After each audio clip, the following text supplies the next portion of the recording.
اللہم صلی علی سیدنا مولانا محمد وعلی آل سیدنا مولانا محمد وبارک وسلم وصلی علیہ۔ پارہ نمبر 8 ہے اور سورہ اعراف شروع کرتے ہیں اللہ کے ببرکت نام سے۔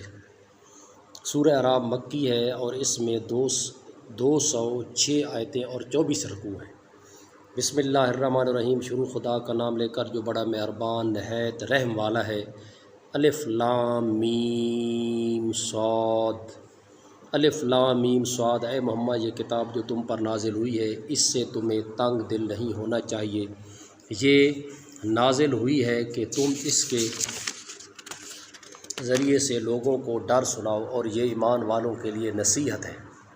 لوگو جو کتاب تم پر تمہارے پروردگار کے ہاں سے نازل ہوئی ہے اس کی پیروی کرو اور اس کے سوا اور رفیقوں کی پیروی نہ کرو، اور تم کم ہی نصیحت قبول کرتے ہو۔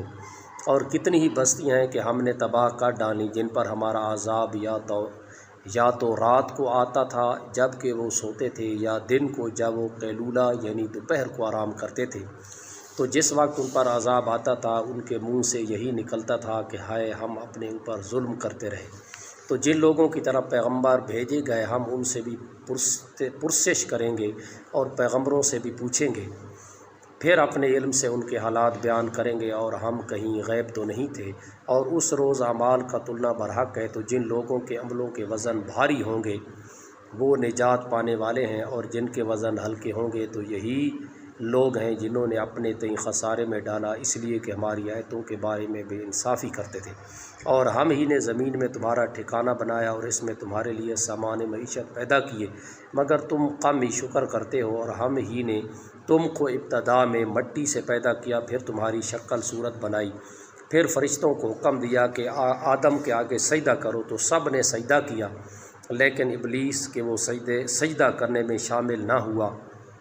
خدا نے فرمایا جب میں نے تجھ کو حکم دیا تو کس چیز نے تجھے سجدہ کرنے سے باز رکھا؟ اس نے کہا کہ میں اس سے افضل ہوں، مجھے تو نے آگ سے پیدا کیا ہے اور اسے مٹی سے بنایا ہے۔ فرمایا تو بحث سے اتر جا، تجھے شیء نہیں کہ یہاں غرور کرے، پس نکل جا، تو ذلیل ہے۔ اس نے کہا کہ مجھے اس دن تک مہلت عطا فرما جس دن لوگ قبروں سے اٹھائے جائیں گے۔ فرمایا اچھا تجھ کو مہلت دی جاتی ہے۔ پھر شیطان نے کہا کہ مجھے تو نے ملعون کیا ہی ہے، میں بھی تیرے سیدھے رستے پر ان کو گمراہ کرنے کے لیے بیٹھوں گا، پھر ان کے آگے سے اور پیچھے سے اور دائیں سے اور بائیں سے غرض ہر طرف سے آؤں گا اور ان کی راہ ماروں گا، اور تو ان میں اکثر کو شکر گزار نہیں پائے گا۔ خدا نے فرمایا نکل جا یہاں سے پاجی مردود، جو لوگ ان میں سے تیری پیروی کریں گے میں ان کو اور تجھ کو جہنم میں ڈال کر تم سب سے جہنم کو بھر دوں گا۔ اور ہم نے آدم سے کہا کہ تم اور تمہاری بیوی بہشت میں رہو سہو اور جہاں سے چاہو اور جو چاہو نوش جان کرو، مگر اس درخت کے پاس نہ جانا ورنہ گنہگار ہو جاؤ گے۔ تو شیطان دونوں کو بہکانے لگا تاکہ ان کے 70 کی چیزیں جو ان سے پوشیدہ تھیں کھول دے، اور کہنے لگا کہ تم کو تمہارے پروردگار نے اس درخت سے صرف اس لیے منع کیا ہے کہ تم فرشتے بن جاؤ یا ہمیشہ جیتے نہ رہو۔ اور ان سے قسم کھا کر کہا کہ میں تو تمہارا خیر خواہ ہوں۔ غرض مردود نے دھوکہ دے کر ان کو معصیت کی طرف کھینچ لیا۔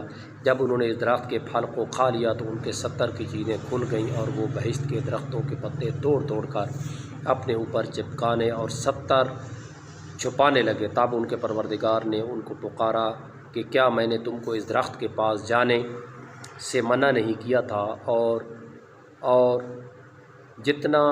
اور جتا نہیں دیا تھا کہ شیطان تمہارا کھلم کھلا دشمن ہے۔ دونوں عرض کرنے لگے کہ پروردگار ہم نے اپنی جانوں پر ظلم کیا، اور اگر تو ہمیں نہیں بخشے گا اور ہم پر رحم نہیں کرے گا تو ہم تباہ ہو جائیں گے۔ خدا نے فرمایا تم سب بھائی سے اتر جاؤ، اب سے تم ایک دوسرے کے دشمن ہو، اور تمہارے لیے ایک وقت خاص تک زمین پر ٹھکانہ اور زندگی کا سامان کر دیا گیا ہے، یعنی کہا کہ اسی میں تمہارا جینا ہوگا اور اسی میں مرنا، اور اسی میں سے قیامت کو زندہ کر کے نکالے جاؤ گے۔ اے بنی آدم ہم نے تم پر پوشاک اتاری کہ تمہارا 70 ڈھانکے اور تمہارے بدن کو زینت دے، اور جو پرہیزگاری کا لباس رہے وہ سب سے اچھا ہے۔ یہ خدا کی نشانیاں ہیں تاکہ یہ لوگ نصیحت پکڑیں۔ اے بنی آدم دیکھنا کہیں شیطان تمہیں بہکا نہ دے، جس طرح تمہارے ماں باپ کو بہکا کر بھئی سے نکلوا دیا اور ان سے ان کے کپڑے اتروا دیے تاکہ ان کے 70 کو کھول کر دکھا دے۔